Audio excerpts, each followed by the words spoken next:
chers amis, alors vous me voyez en train de lire le dictionnaire de synonymie de l'abbé Girard au XVIIIe siècle, qui est celui qui était le tout premier à nous donner la synonymie distinctive, c'est-à-dire les différences subtiles entre des mots proches. Et là, j'étais en train de lire justement plaisir, délice, volupté. C'est le nom de l'article, et derrière, il développe, alors voici ce qu'il écrit.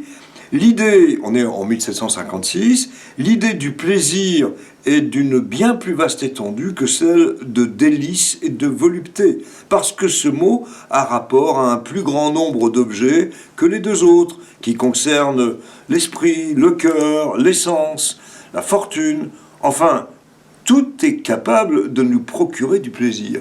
Alors qu'évidemment, l'idée de délice, eh bien, enchérie, dit-il, par la force du sentiment sur celle du plaisir. Et puis, il y a la volupté, on va y revenir. Alors, peut-être donner aussi l'origine de ces mots. Plaisir, ça peut paraître curieux, mais c'est un verbe. Le verbe plaisir, et hier, un verbe infinitif. Et puis ce verbe, exactement comme manger a donné le manger, le dîner, le déjeuner, eh bien plaisir est devenu un substantif, le plaisir. Aujourd'hui, le verbe c'est plaire. Ce verbe plaisir, ce mot plaisir, vient évidemment de plaire. Et on a compris qu'il était quand même très large de sens, tandis que, bon, les délices, là, autre point grammatical, sont plus précis, on l'a vu, mais il est féminin au départ, et il va devenir masculin. Et il est resté féminin au pluriel, exactement comme amour d'ailleurs, où on peut le mettre au pluriel au féminin, et on parlera de ces belles délices. Ça peut paraître curieux, mais c'est bien ce qu'il faut faire. Délices et donc féminin au pluriel. Et puis alors, bien sûr, arrive la volupté. Alors, volupté, le mot vient du latin vele, qui est vouloir, et puis on va avoir volup, le fait de vouloir, d'obtenir, et puis volupté qui va s'installer. Et là, voilà ce qu'on peut dire quand il s'agit de la volupté. Alors, on prend de nouveau, si vous voulez, ici Girard, qui dit... On dit d'une personne qu'elle se livre entièrement au plaisir, qu'elle jouit des délices de la campagne et qu'elle se plonge dans les voluptés.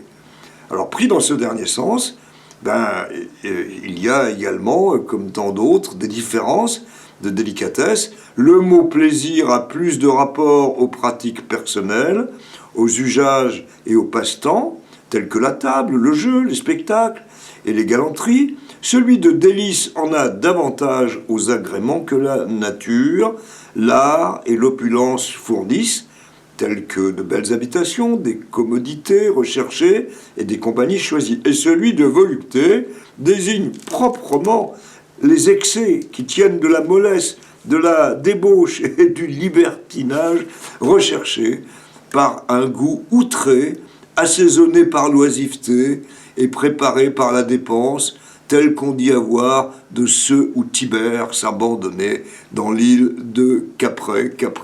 Alors vous voyez la différence avec volupté. Comme toujours, on sent bien que la volupté est un désir très fort, sensuel, sexuel, mais les mots croisés sont là pour nous rappeler peut-être l'essentiel. Complète le luxe et le calme chez Baudelaire. Alors ça, il faut avoir lu Baudelaire, il faut avoir lu, bien sûr, Les Fleurs du Mal, et où, dit-il, là, tout n'est qu'ordre et beauté, luxe, calme et volupté. C'est un vers extrêmement célèbre, et voilà pourquoi volupté se retrouve avec ce sens précis. Bon, ayons des désirs, ayons... le goût des délices, et puis on ne va pas non plus repousser la volupté.